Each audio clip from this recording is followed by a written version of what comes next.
thank you so much for hitting play today. You are joining us on our podcast. This is MG Govia. I'm the Education and Outreach Liaison for Okie811, and you are listening to Digging Deep, an Okie811 podcast. This podcast is going to be all about Texas and Oklahoma. We don't always hate each other. It's not just a football rivalry, but we also have a lot of things in common. So I have my friend and peer and mentor at times, Keith Molina with Texas811, joining us. And Keith, let's dive right into it. Let's start by a quick introduction of you and what you do, and then we'll kind of go over the topics we talked about. Awesome. Hi, everyone. Thanks, MG, for having me. As he said, my name is Keith Molina.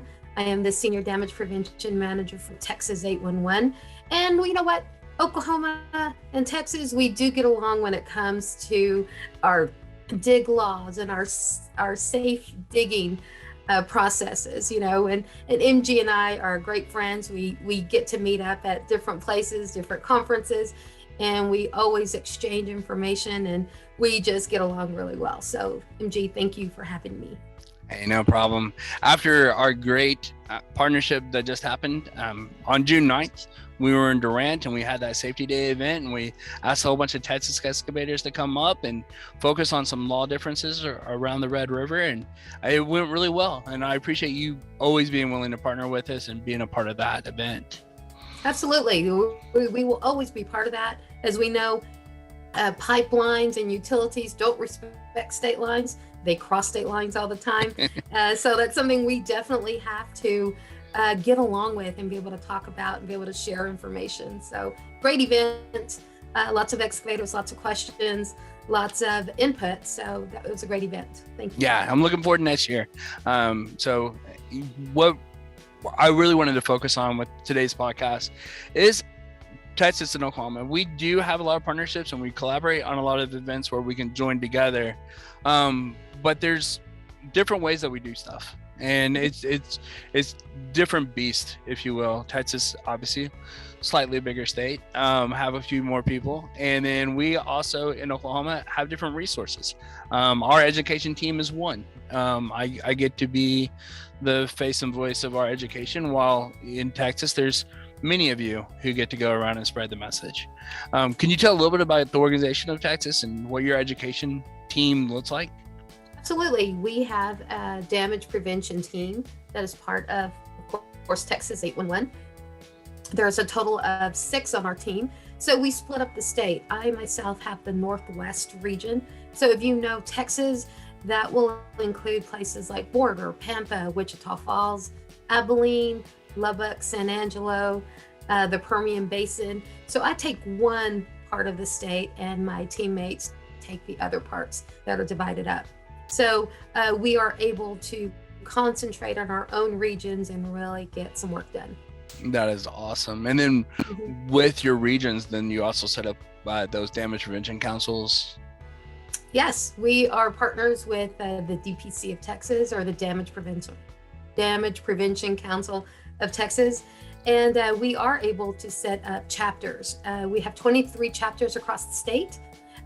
So what do? Well, we have meetings. We have meetings to come in and discuss any one-call issues, maybe any state law changes, maybe some difficult things that are happening in the region. And all stakeholders are invited. And we are also a nonprofit.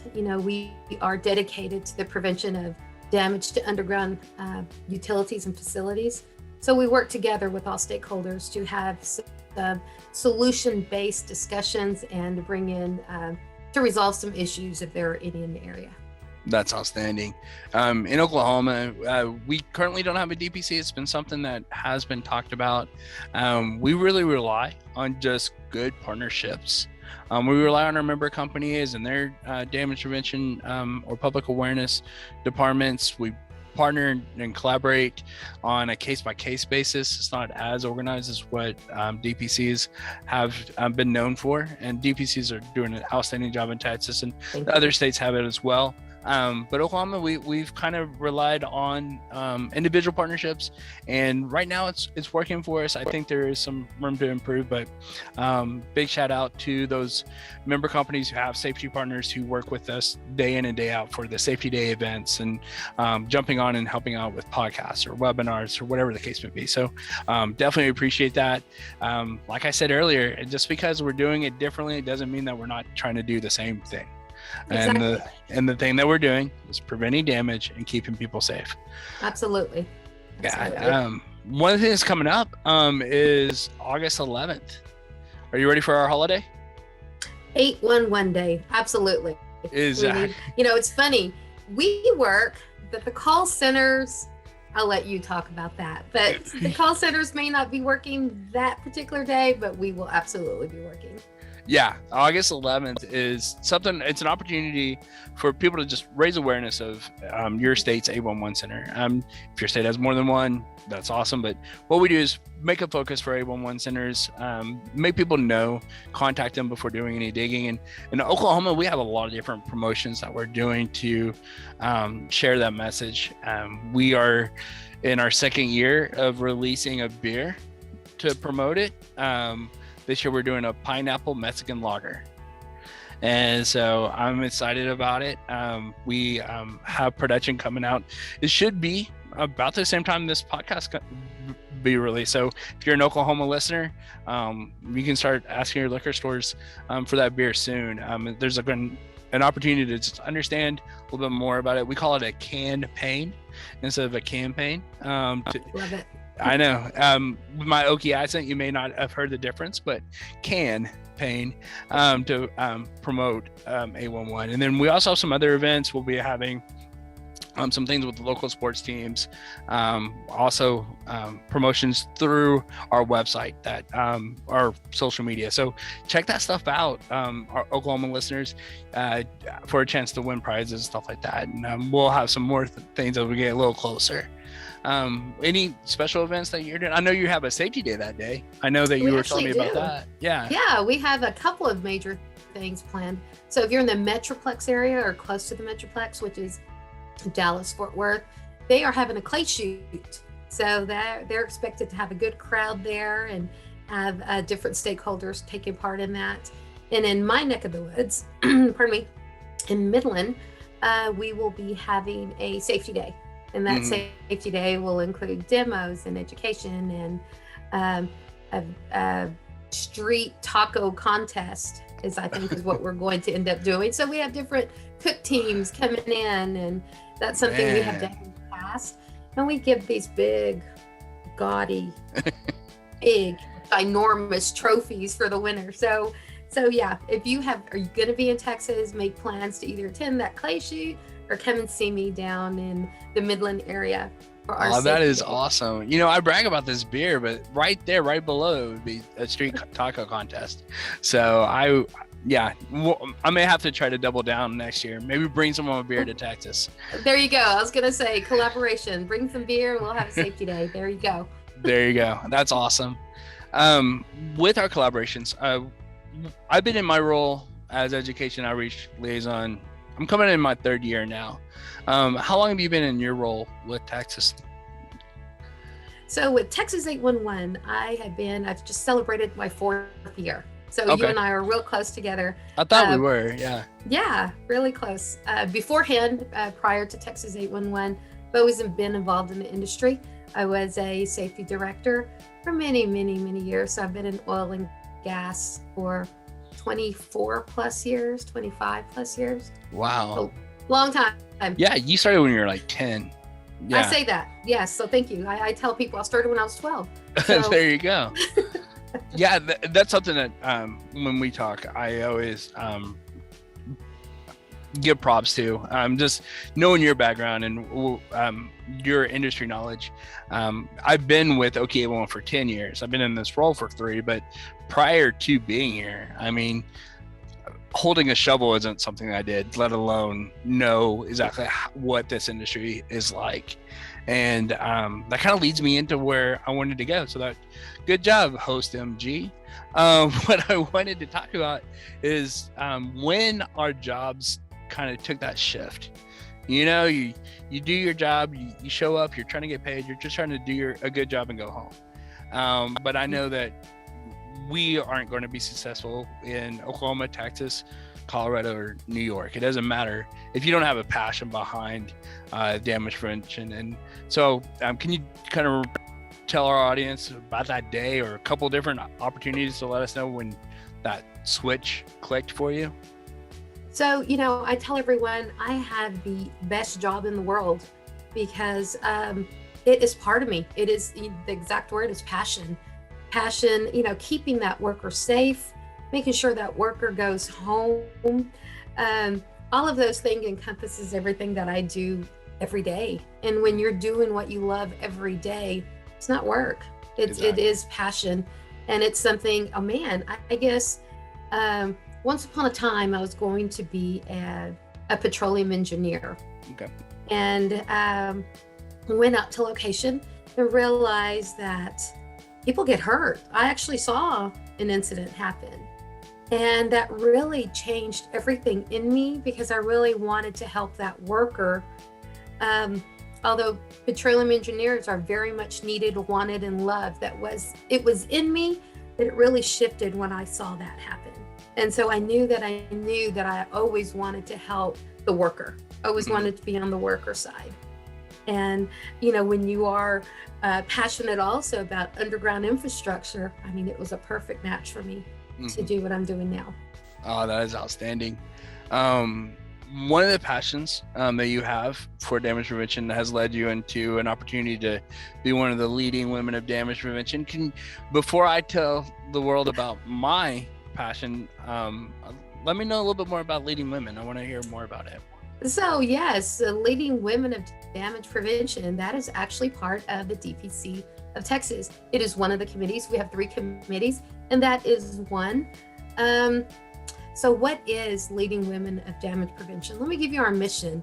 Our mission is to influence and encourage all women and men in the damage prevention I'm a proud member. Exactly. We want to teach you how to be bold and be confident, to be brilliant through collaboration and empowerment and networking. Are we going to take over the world? No, it's nothing like that. It's learning how to thrive in your current situation or to advance, in your current career. This is what we're all about. And yes, awesome. And I love that you are a member of Leading Women of Damage Prevention. I've had some gentlemen tell me, on your next t-shirt, which is about to happen, I'll just mention that. Awesome. On your next t-shirt, can you put Leading Women of Damage Prevention and dudes too? I don't know if we can get the dudes in there, but there are going to be some t-shirts. That would be awesome. Let me know when you're ready to start designing those shirts. I'll be a happy contributor because I've been one of your biggest fans from the beginning of the whole project. I'm again one of those things that I look up to you for, and one of the ways that you've led the industry. So I appreciate that insight. Thank you. But when I look at your career and, like I said, your industry and where you've come from and where you are now, it wasn't that easy for me because when I took the job at OK811 as a CSR, taking phone calls, processing locate requests, that my heart wasn't there. My heart was, I need a paycheck. I had just gotten laid off. I hated corporate America. I went to a nonprofit. I'm just trying to fit in somewhere. And OK811 did a really good job of giving me opportunities and advancement and using my skill sets for what I'm better suited for. And 3 years ago, I got into this role where I get to just brag on OK811 all the time. I don't have to talk on the phone all day long. I don't have to be in IT. I don't have to do billing. I don't know if you ever feel this way, but I'm just a walking billboard for OK811. Contact us before you dig. This is why. Contact us before you dig. This is why.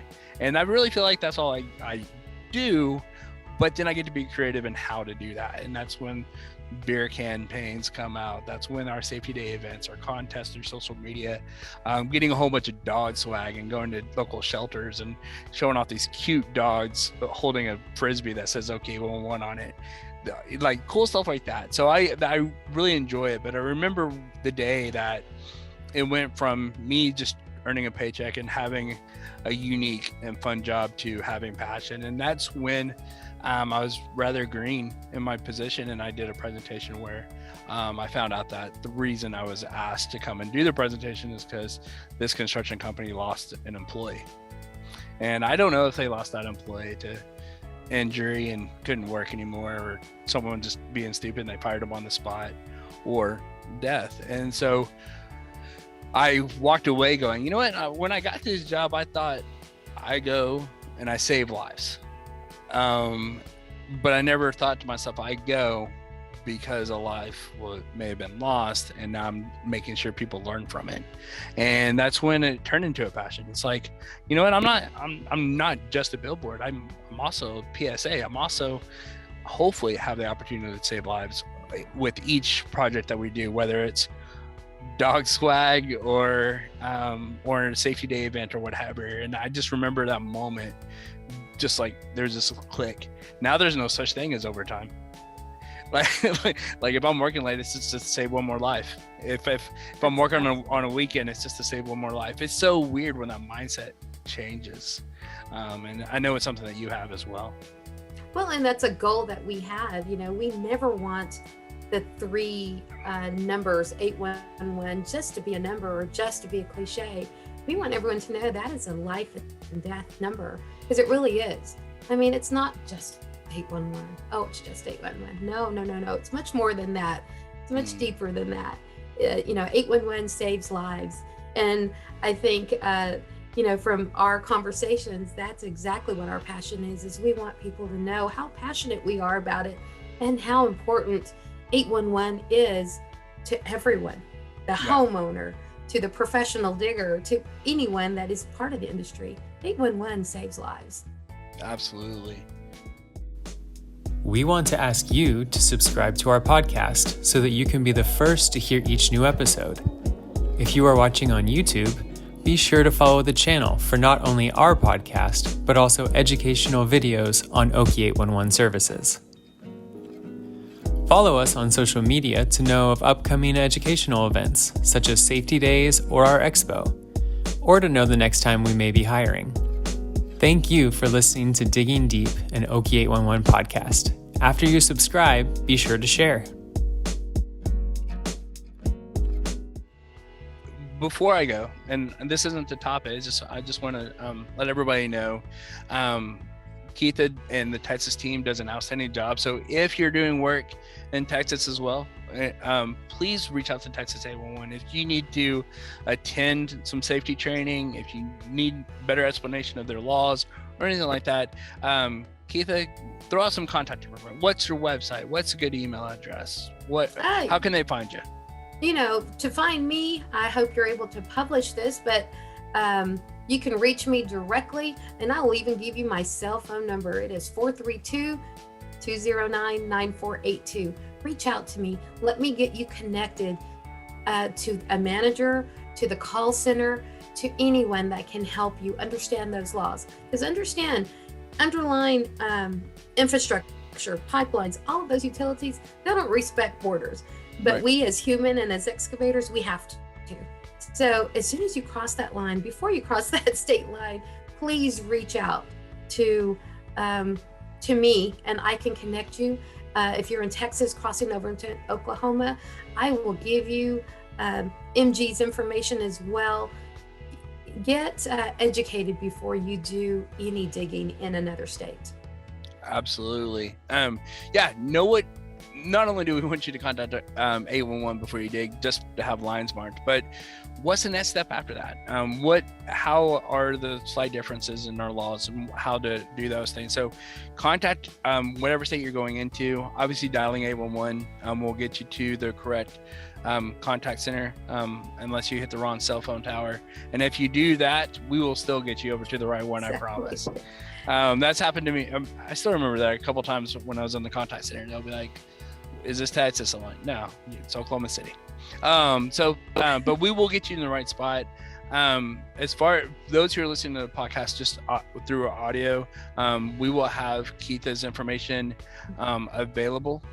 So you can always email us at education@okie811.org for that information. And the YouTube will probably have it as a screen overlay, just so that phone number isn't too searchable on the internet. Keitha, just something to keep in mind. So we're looking forward to that.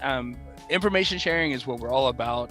By sharing that information, we're keeping people safe. And if you didn't catch anything else through this podcast, that's the most important goal, is to keep you safe. So thank you for that information, Keitha. Keep in contact with us, Professional Excavators, and we will promise we're going to do everything we can to deliver great damage prevention services, whether in our state or in Texas' state. So with that, thank you so much, listeners, for doing all that you do to stay safe. And I hope you have a great day. Thank you, everybody. Thanks so much.